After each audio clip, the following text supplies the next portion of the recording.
1 ফেব্ৰুৱাৰী আমাৰ কাৰণে বহুত এটা পবিত্ৰ দিন। আমাৰ অসমৰ মুখ্যমন্ত্ৰী সকলৰ শ্ৰদ্ধা ডক্টৰ হিমন্ত বিশ্ব শৰ্মা ডাঙৰীয়াৰ উপজা দিন। আৰু এই উপজা দিনত আমি তেখেতক কৃতজ্ঞতা জনাই শ্ৰদ্ধা মৰম আদৰ সকলো জনাই ফালে আমি তেখেতৰ উপজা দিনৰ লগত সংগতি ৰাখি ফালে কিছুমান অনুষ্ঠান আয়োজন কৰিছোঁ। আৰু এই অনুষ্ঠানত প্ৰথমে আমি সৰ্বধৰ্ম প্ৰাৰ্থনা ৰাখিছোঁ। আমি ইয়াতে খ্ৰীষ্টান, হিন্দু, মুছলিম, বৌদ্ধিষ্ট, বাথৌ সকলো ধৰ্মাৱলম্বীৰ ব্যক্তিসকল আহিব আৰু তেখেতসকলে ইয়াতে একেলগে আমাৰ মুখ্যমন্ত্ৰীৰ দীৰ্ঘায়ু তথা সুস্বাস্থ্য মংগল বাবে প্ৰাৰ্থনা কৰিম। আমি একেলগে প্ৰাৰ্থনা কৰিম। তাৰপিছত মই চিত্ৰাংকন প্ৰতিযোগিতা অনুষ্ঠিত কৰিছোঁ আমি। চ' এই অনুষ্ঠানৰ বিশেষ এটাই আকৰ্ষণীয় বিষয় আছে যে আমি কালি যি চিত্ৰাংকন প্ৰতিযোগিতা হ'ব, চিত্ৰশিল্পীসকলে মাথো আমাৰ মাননীয় মুখ্যমন্ত্ৰী ডক্টৰ হিমন্ত বিশ্ব শৰ্মাৰ প্ৰতিছবিকে তেখেতসকলে অংকন কৰিব। গতিকে দুটা কেটেগৰী ৰাখিছোঁ আমি, ছিনিয়ৰ কেটেগৰী আৰু জুনিয়ৰ কেটেগৰী। ছিনিয়ৰ কেটেগৰীত আমি প্ৰথম পুৰস্কাৰ 1 লাখ টকা, দ্বিতীয় পুৰস্কাৰ 50,000 আৰু তৃতীয় পুৰস্কাৰ 25,000। সেই একেধৰণে আমি জুনিয়ৰ কেটেগৰীত আমি ৰাখিছোঁ প্ৰথম পুৰস্কাৰ আমি 50,000, দ্বিতীয় পুৰস্কাৰ 25,000 আৰু তৃতীয় আমি 15,000 টকা ৰাখিছোঁ। গতিকে আমি পজিটিভলি 9টাৰ পৰা আৰম্ভ কৰিম বুলি ভাবি আছোঁ, কিয়নো বহুত দূৰৰ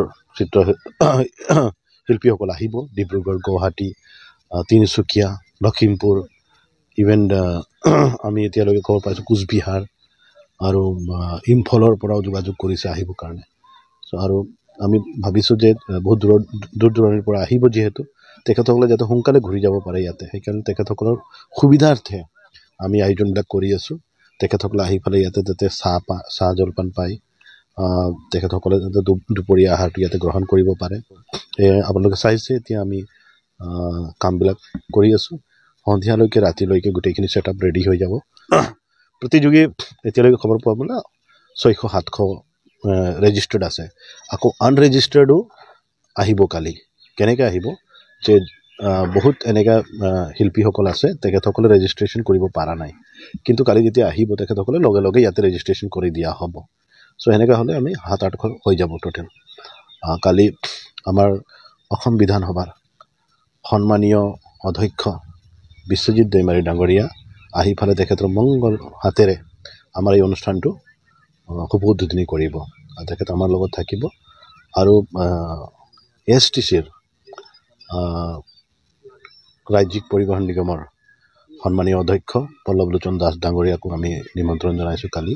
গতিকে খুব এটা ধুনীয়া অনুষ্ঠান। আমি বিচাৰি আছোঁ যে